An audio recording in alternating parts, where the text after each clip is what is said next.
Nani, what a way to mark your return. Your first Arsenal goal, your first Champions League goal too. How good does it feel to be back? Yeah, no, first of all, I just want to thank my Lord and Saviour, Jesus Christ.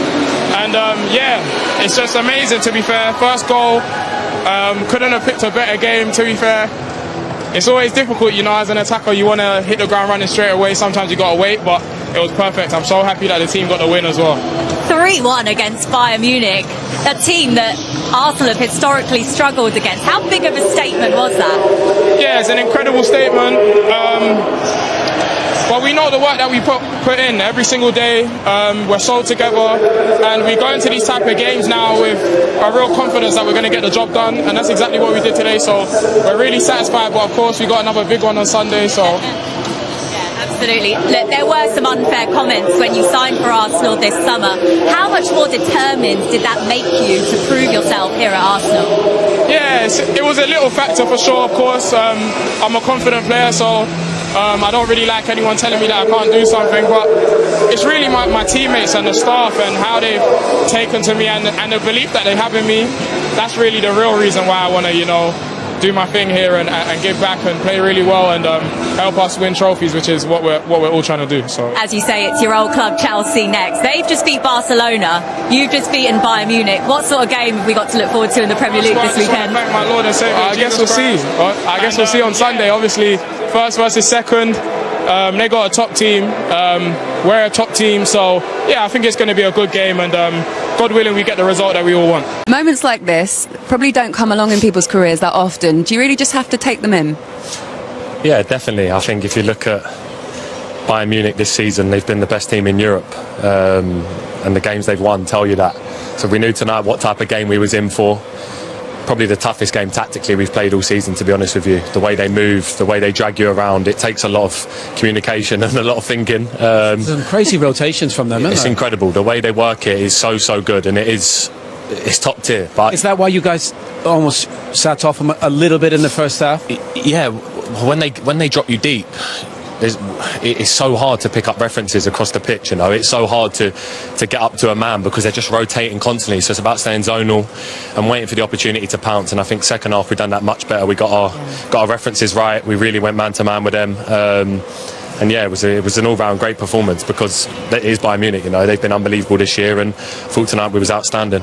Declan, just talk to me about Super Mendy, because I was saying there that you were running free in that game, galloping all over the pitch. It's just like someone's lifted the chains off you to say, right.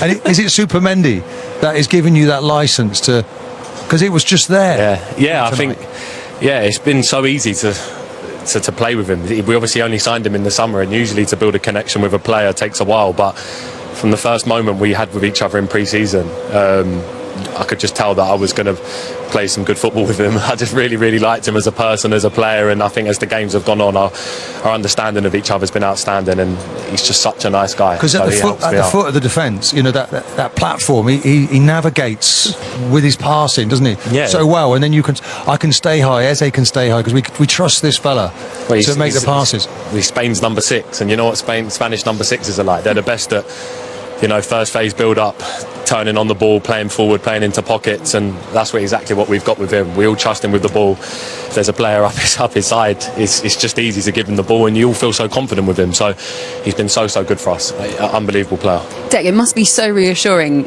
to know that any changes that get made, there's no drop off, is there? That's down to the manager. It's down to the way we work every single day, and the players all believing in exactly what he does. And like you said, every game requires something different. You know, Chelsea on the weekend will be a completely different game to tonight, and it's going to require you know, a different game tactically. But like you said, every player knows their role and what to do, and I think that's the main thing. Declan, can I ask you honestly, where'd you get these set pieces from?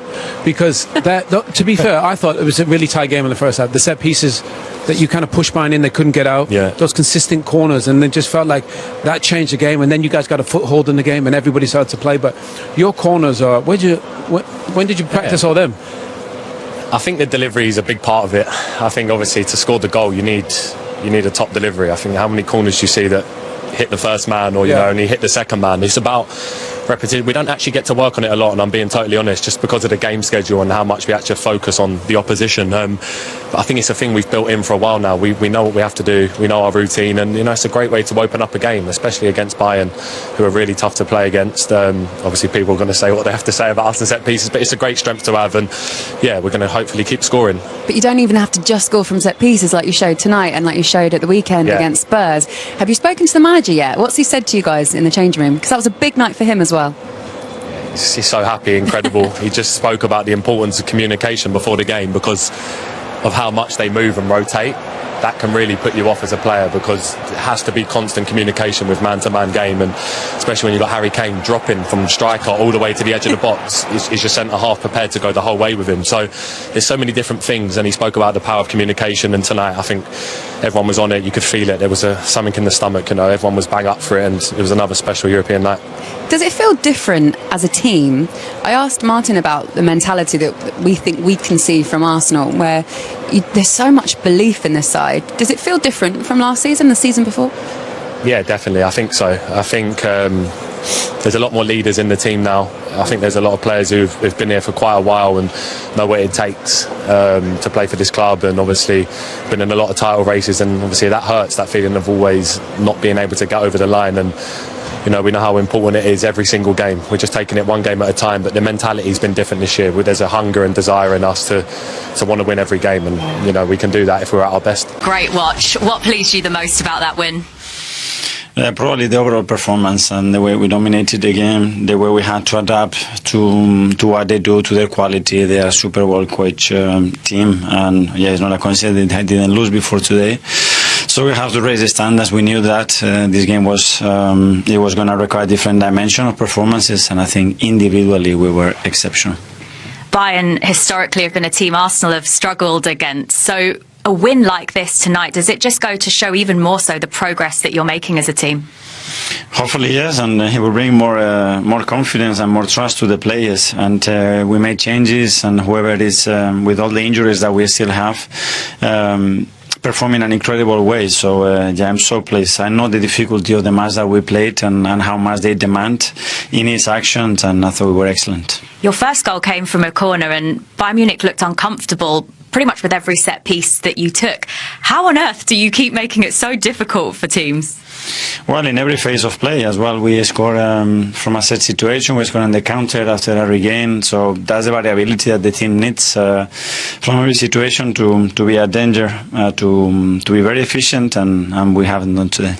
Both Madueke and Martinelli back from injury, back on the score sheet, and also great to see Odegaard back on the pitch as well. Just how important is it to have those players back for this run that you're about to go on? Well, very important, because we had an issue with Leo and we had to take him off, but Noni was ready, Gavi as well. We wanted to manage his minutes. He came on and he showed again his energy, his quality, so the impact that the players are showing, it's remarkable. Arsenal have never won the Champions League, but the way you're playing, the form you're in, the momentum that you've got at the moment, does this feel like your year? I don't know. We're still so far. We have a really good record so far. We have to continue, enjoy tonight, because tomorrow we have to start to prepare to go to Stamford Bridge. Bayern wanted tonight. How did you find it out there? Yeah, tough game, kind of what we expected. A good battle, I thought, in the first half was fairly even, and the draw was probably the fair result. And then second half, we just don't quite have the same intensity, the same energy. We lost too many duels, and in the end, Arsenal, punished us for that. So one to learn from for sure. We're playing against a really good side, our first loss of the season. So we don't want to panic too much about it, but for sure we can learn about it. How different were this Arsenal side to the one you faced before? Yeah, they're a good team. There's a reason why they've won every game in the Champions League and why they're top of the Premier League. They've got good structure. They win, first, second balls, and then obviously set pieces. We knew they was going to be dangerous. They've got a good squad. We'll see. I'm sure we'll see them again later stages of the Champions League, and we look forward to that one. What did the manager ask of you tonight? Because at times you were dropping really deep. Yeah, the same as pretty much every game this season, to try and move them out of position, try and drag them out, and use runners in behind to exploit the space. credit to them. They defended it well. They defended man for man pretty much all over the pitch. And then, like I said, in that second half especially, we just didn't quite come out with the ball enough in those moments and got punished for it.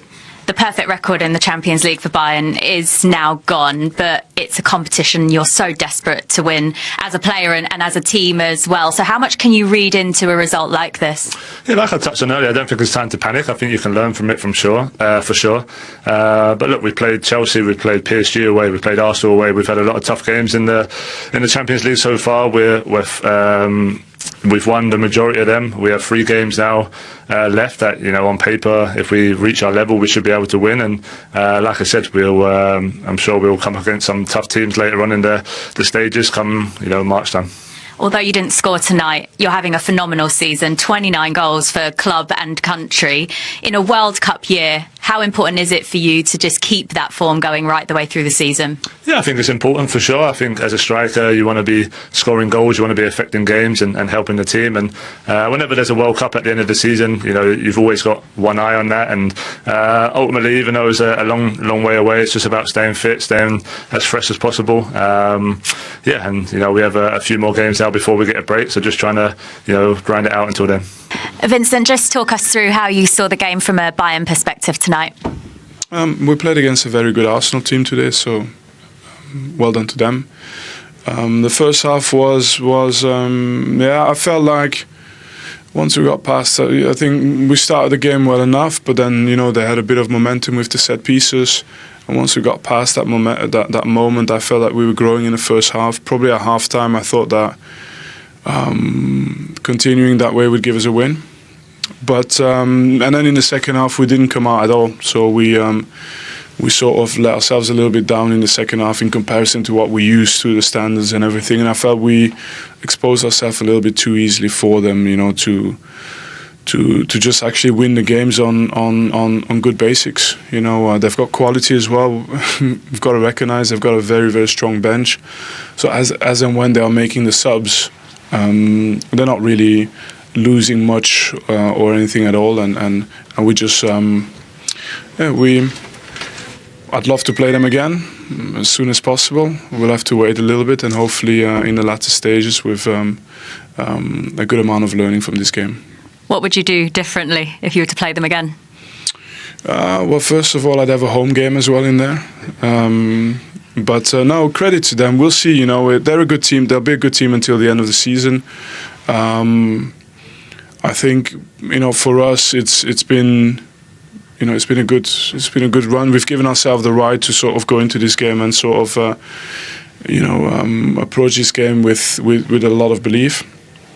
But we'll have to react. Big teams react, so that's what we have to do on Saturday. And this game will be done, and we'll do the analysis and use it as something. I hope this game will help us in March, and that's important.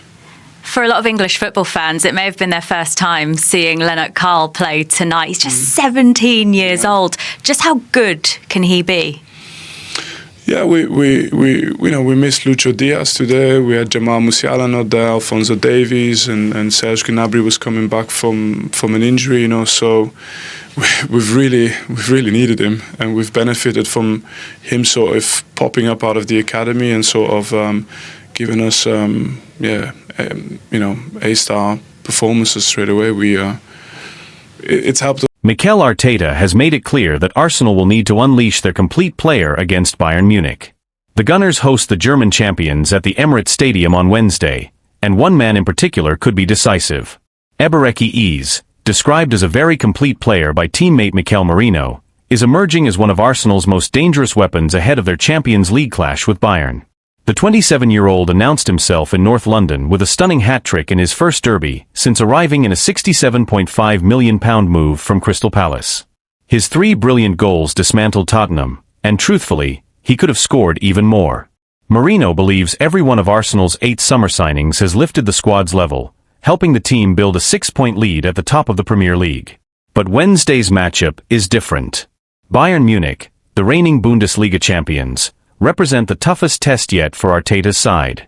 Speaking after the win over Spurs, Mourinho praised Eze's qualities and hinted at the impact he could have in such a high-stakes European battle. "We've brought in a lot of players who can make a difference. But you can see that other teams have spent big as well," the Spain international said. Individual brilliance can win matches, sure, but in the end, it's the team that matters. If you have great players who don't connect, that's a problem. The good thing about this group is that everyone thinks about the team first. When asked about Ease specifically, Marino didn't hesitate. I think he's incredibly complete. He can dribble, he can pass, and his technical quality is outstanding. In Spain, we always talk about players who can connect with others. He has that naturally. He grew up with that instinct to link play, move the ball, and build relationships on the pitch. He also has the mindset to get involved, demand the ball, and influence the game. At the same time, he's strong, he can take players on, and he can finish. He's a truly complete signing. Marino also touched on how the modern game often reduces players to simple numbers. These days everyone judges players by goals and assists, that's just how it is. But as footballers, we see the deeper qualities he brings, the technique, the movement, the intelligence. Even in training, you can tell immediately how special he is. Yes, he's scoring goals, but he's much more than that. He's an exceptional player, and we're incredibly lucky to have him. He can play in several positions and adapt to different systems. He's been a huge addition for Arsenal. Beyond the technical qualities, Marino believes Ease's attitude, and the healthy competition within the squad, will be crucial in Arsenal's title push. You can hear the calm in Eberechi's voice and see it in the way he carries himself. He's confident, grounded, and every morning we sit together in the sauna at the training ground and talk about everything, he added with a smile. He's a great guy, already fully integrated, and we need players like him. Competition is fierce. There's so much quality in this squad. That's exactly what the manager wanted, as many top players as possible, all ready to play.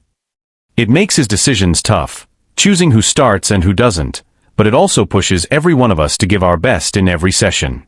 And that's why we're improving as a team. As Arsenal prepare for Bayern's arrival, Arteta is facing one of the most delicate balancing acts of the season. The squad is healthy, competition is fierce, and expectations have never been higher. But behind the scenes, there is a growing sense that Ease's versatility and calm presence may be essential against a Bayern side known for controlling the tempo in big European nights. Arteta himself has hinted at Ease's importance without naming him directly. After the Tottenham victory, the manager spoke about the need for players who can break pressure, dictate rhythm, and stay composed when the game becomes chaotic. Those inside the club believe those comments were aimed at Ease as much as anyone. The coaching staff has been particularly impressed by how quickly he has adapted to Arsenal's positional play structure, a system that demands far more tactical discipline than what he was used to at Crystal Palace. Analysts at the club point to his growing influence not only in the final third, but also in build-up phases, where his ability to glide past pressure could help Arsenal bypass Bayern's aggressive midfield line. There is also an awareness that Bayern's fullbacks tend to push high, leaving spaces between the lines. Ease's skill set, sharp turns, deceptive acceleration, and precise final balls, could be exactly what Arteta needs to exploit those gaps. Outside the club, pundits have already started circling Wednesday's match as a defining moment for the £67.5 million signing. Some believe that if Ease can impose himself on a Champions League quarter-final against Bayern Munich, it will confirm his arrival among Europe's elite creative players. Former players have echoed that sentiment.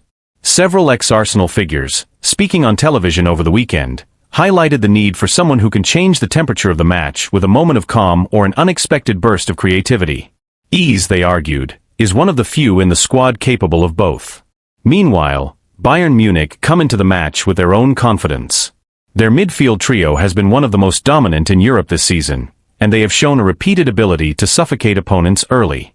That dynamic is precisely why Arteta may lean on Ease's composure. When the game tightens, Arsenal will need a player capable of slowing it down, protecting the ball, and finding solutions in tight spaces. Within Arsenal's dressing room, Marino's praise reflects a broader consensus. Senior players have reportedly been struck by Ease's humility and work ethic, qualities that have helped him integrate seamlessly into a squad that already had strong internal chemistry. Staff members describe him as someone who never forces the game, and lets the match come to him, characteristics that could prove invaluable in a high-tension Champions League tie. As kickoff approaches, the narrative surrounding the match has shifted. What began as a test of Arsenal's resilience has quietly become a spotlight on whether Ease can elevate them in Europe the same way he has in the Premier League. For Arteta, the equation is simple: If Arsenal are to overcome Bayern, they will need more than intensity. They will need control. They will need creativity. And increasingly, they will need the completeness Eze brings to every phase of the pitch. Whether he starts in a wide role as a floating midfielder, or even as an interior playmaker, the expectation is the same. Eze will have to find the spaces others cannot, and influence the game in ways that statistics alone will not capture. The stakes are high, the opponent is formidable, and the spotlight is intense. But within the walls of London Coney, the belief is growing that this is exactly the kind of stage Ebereki Eze was signed for. Martin Odegaard is nearing a return to action after suffering a medial collateral ligament injury in Arsenal's 2-0 win over West Ham earlier in October. Yet, 3.5 years after Mikel Arteta named him captain, the Norwegian finds himself in an unfamiliar position. His place in the starting lineup is no longer guaranteed. For the first time since joining the club permanently from Real Madrid in August 2021, there is real debate over whether he remains an automatic choice for Arteta's 11.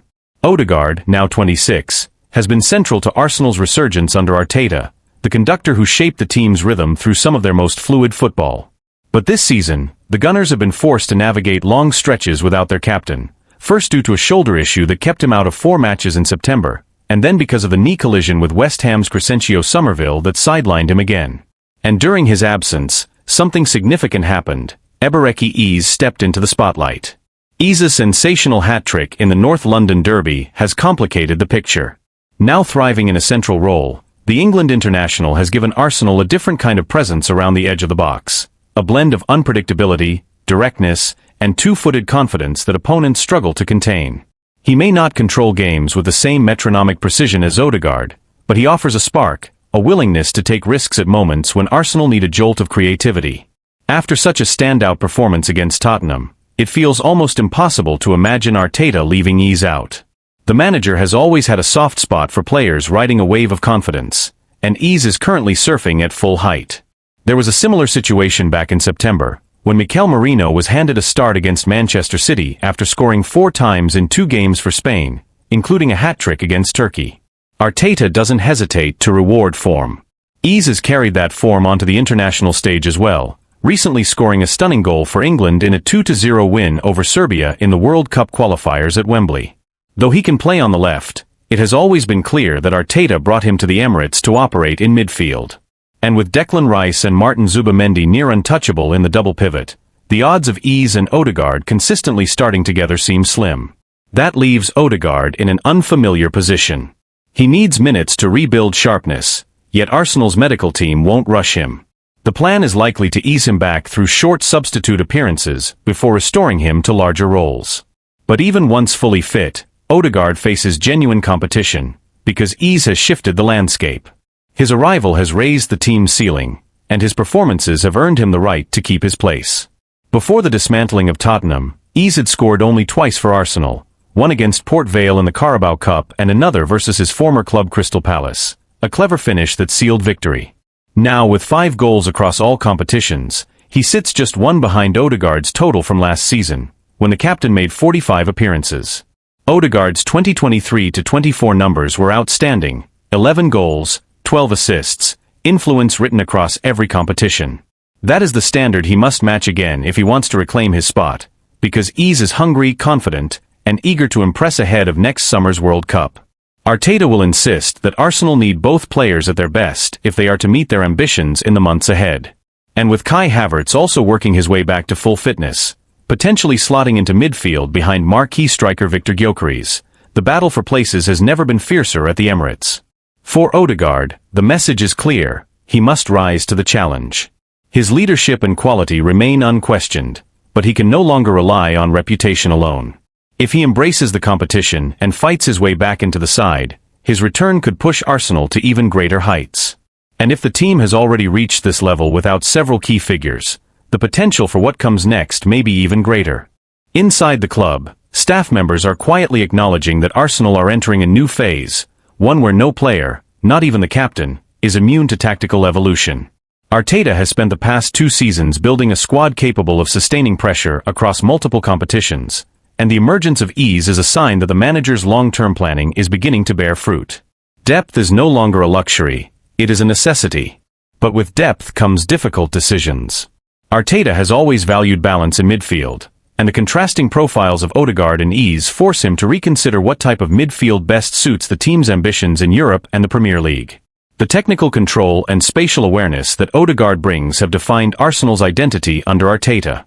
Conversely, Ease's dynamism, physical presence, and unpredictable touches give Arsenal a new dimension, especially against teams that sit deep or defend aggressively in central areas.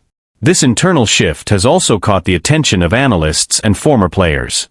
Several pundits have begun to question whether the captaincy should guarantee a place in the lineup, especially at a club with ambitions of challenging for the Champions League. Others argue that Odegaard's leadership is too valuable to sideline, pointing to the standards he sets in training and his influence over younger players. Those debates are already spilling into the media, and they will only intensify as the season progresses. There is also the tactical question of whether Arteta might eventually experiment with a system that accommodates both Ease and Odegaard, something he briefly attempted earlier in the season during the win over West Ham. But with Rice and Zubimendi forming an almost impenetrable midfield pairing, any reshuffle risks destabilizing the defensive structure that has made Arsenal one of the most resilient teams in the league. The manager has hinted that he is open to adjustments, but only if they enhance the team's overall cohesion. For Odegaard himself, the challenge is as much psychological as it is physical. He has worked hard to cultivate an image of calm authority, a leader who raises the level of those around him through clarity and consistency.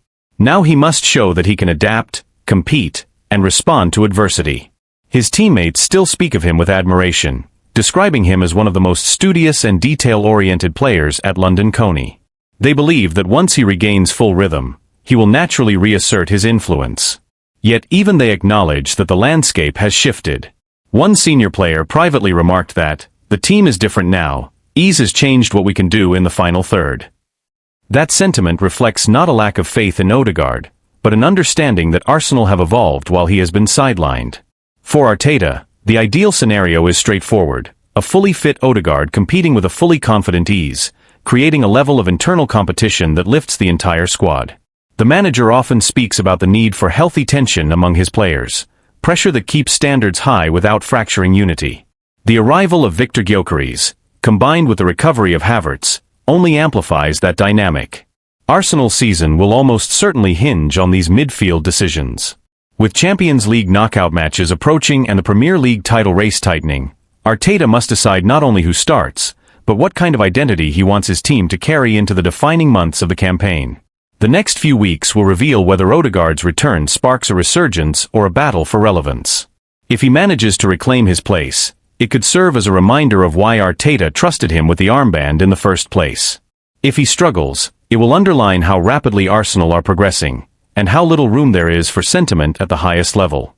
Either way, the captain's response will shape not just his future, but the trajectory of a team that believes it is on the brink of something significant.